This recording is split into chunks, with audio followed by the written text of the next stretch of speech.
Hello, everyone. I am AERP Minnesota State Director Kathy McClear. And did you know that voters 50 and older are the most powerful voters in America? And voters 50 and older will be the deciders in the 2022 election. And that's why AERP is committed to making sure that voters know how, when, and where to vote. So today we're going to be talking about what happens to your ballot after you vote. I also want to remind folks that AERP is a nonpartisan organization. We do not endorse candidates and we do not contribute to political campaigns. So let's get started. Again, I'm Kathy McClear, State Director for AERP Minnesota, and I'm so grateful to be joined today by Michael Stalberger, a Blue Earth County election administrator, to talk about voting. So thanks for joining me, Michael. Yeah, hello. Thanks for having me.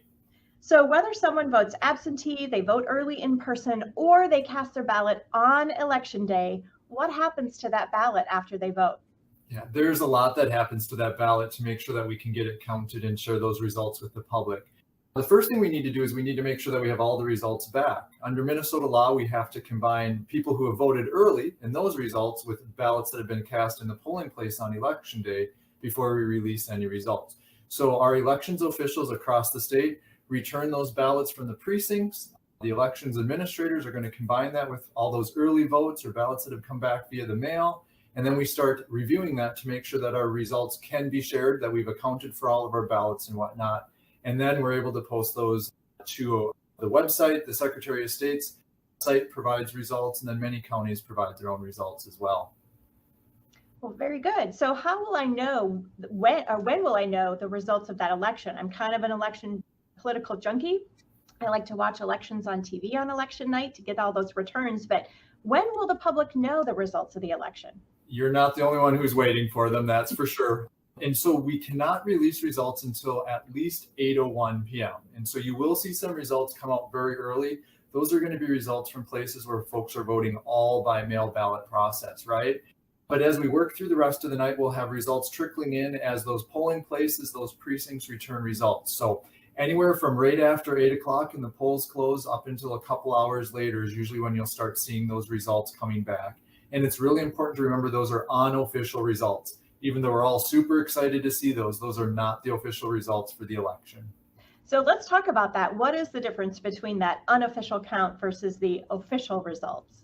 Absolutely. So the unofficial results that are released on our election night are based on the summary statements that we get from all of our polling places. That's the reporting of the ballots that have been cast in those locations or cast via the mail. So we've talked about that a little bit, right? They become official once we have bodies of those governing units actually certify the results. So for example, our school boards across the state will certify their school board candidates and who's won their school board races in the 7 to 10 days that follow the election. The city councils, the townships, and our county boards will do the exact same thing.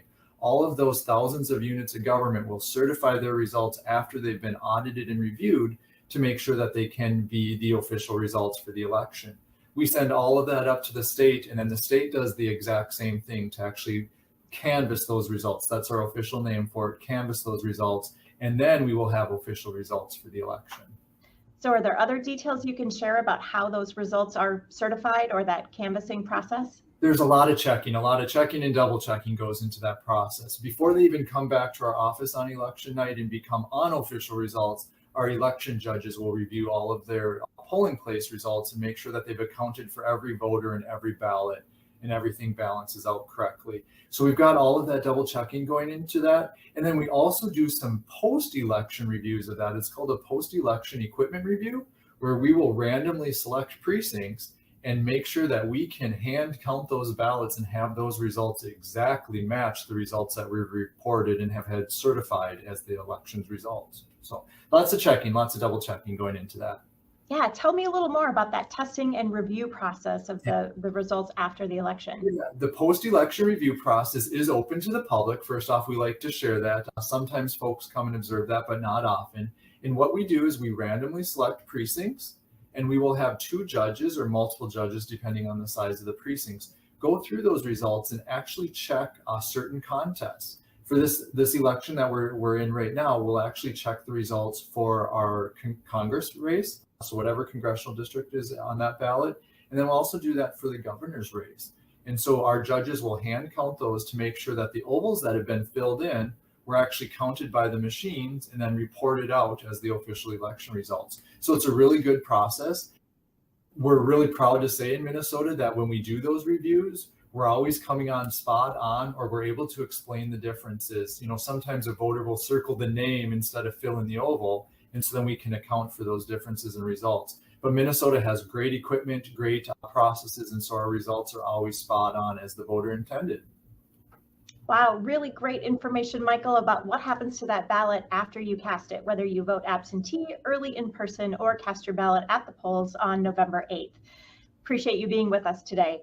And for more information on how, when, and where to vote, you can visit aarp.org/mnelections. Thank you.